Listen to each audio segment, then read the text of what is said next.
اللہ رب العزت کا احسان عظیم ہے کہ اللہ تبارک و تعالی نے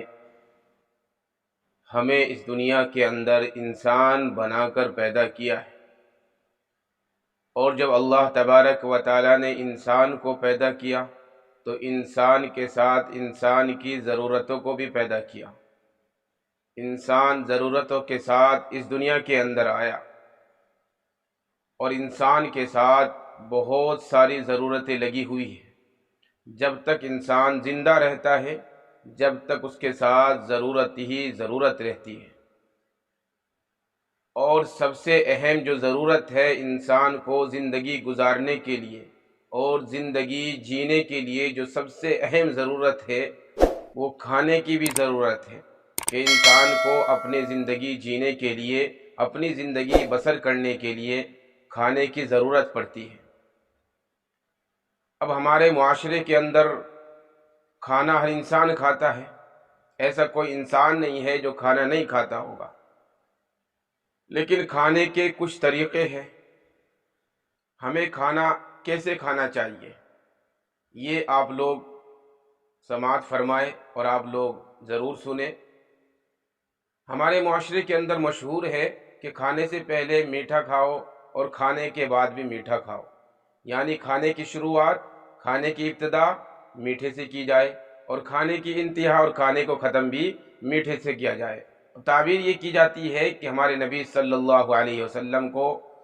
کھانے سے پہلے میٹھا پسند تھا، یعنی ہمارے نبی صلی اللہ علیہ وسلم کھانے کو میٹھے سے شروع کرتے تھے اور کھانے کو میٹھے پر ہی ختم کرتے تھے۔ حالانکہ جب حدیثوں کا مطالعہ کیا جائے، حدیثوں کی کتابیں دیکھی جائے یا اپنی شریعت کو دیکھا جائے، تو یہ بات کہیں نہیں ملتی کہ ہمارے نبی صلی اللہ علیہ وسلم میٹھے سے کھانے کو شروع کرتے تھے اور یا پھر میٹھے پر کھانا ختم کرتے تھے۔ یہ بات بالکل بھی نہیں ہے، یہ بات بالکل غلط ہے۔ ہاں، اتنی بات ضرور ہے کہ ہمیں کھانے سے پہلے کیا چیز کھانی چاہیے، تو یہ یاد رکھے کہ کھانے کو نمکین چیز سے شروع کیا جائے اور کھانے کے بعد نمکین چیز پر ختم کیا جائے، یعنی ہم کھانے کی ابتدا نمکین سے کریں اور کھانے کی انتہا بھی نمکین سے کریں۔ اور اس میں یہ بھی بتایا گیا ہے کہ اس طرح کھانے سے 70 بیماریوں سے شفا ملتی ہے، اور شروع میں نمکین کھانا اور بعد میں بھی نمکین کھانا یہ مسنون بھی ہے۔ شامی کتاب ہے، اس کے اندر صفحہ نمبر 216 اور جلد نمبر 5، اور مالا بدھا کا حاشیہ ہے صفحہ نمبر 118۔ تو ان کتابوں کے اندر، شامی کے اندر اور مالا بدھا کے حاشیے پر یہ بات ہے کہ ہمیں نمکین چیز سے کھانے کو شروع کرنا چاہیے اور نمکین چیز پر کھانے کو ختم کرنا چاہیے، اس کے اندر 70 بیماریوں سے شفا ملتی ہے۔ اس لیے ہم اپنے نبی کی سنت کے اعتبار سے اپنے کھانے کو اگر کھائیں تو انشاءاللہ ہمارے لیے فائدہ مند ہوگا۔